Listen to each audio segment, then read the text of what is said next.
काव्या वसू आत्यांना म्हणते काळी मांजर।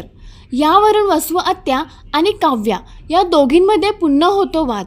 तर लग्नानंतर होईलच प्रेम या मालिकेची सध्याचे एपिसोड खूपच जास्त इंटरेस्टिंग आहेत आणि त्यातच काव्या ही वसू आत्यांना सडेतोड त्यांच्या तोंडावरती जी उत्तरं देते हे सुद्धा प्रेक्षकांना खूप भारी वाटतंय। काव्या जो कॅरेक्टर करत आहे तो सर्वच प्रेक्षकांना खूप आवडायला लागला आहे, कारण काव्या जशाला तसं वसू आत्यांना उत्तर देते। तर आता येणाऱ्या भागांमध्ये आपल्याला काव्या ही वसू आत्यांना काळं मांजर बोलताना पाहायला मिळणार आहे।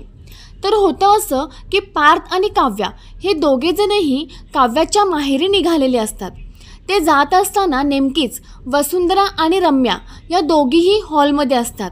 पार्थ आणि काव्याला बाहेर जाताना बघून वसुंधरा त्यांना रागानेच विचारते की कुठे निघालात। तेव्हा पार्थ म्हणतो की काव्याला त्यांच्या आईवडिलांना भेटायचं होतं।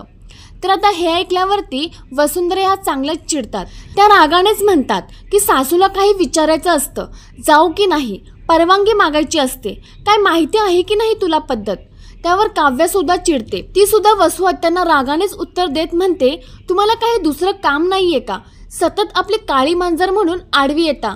आता वसू आत्यांना काव्या ही काळी मांजर बोलल्यावरती त्या खूपच जास्त चिडतात। त्या तिला ओरडत म्हणतात की काय म्हणालीस तू। पण रम्या त्यांना थांबवत म्हणते, आई प्लीज शांत हो। पण वसू आत्या म्हणतात, अगं ही मला काळी मांजर बोलते।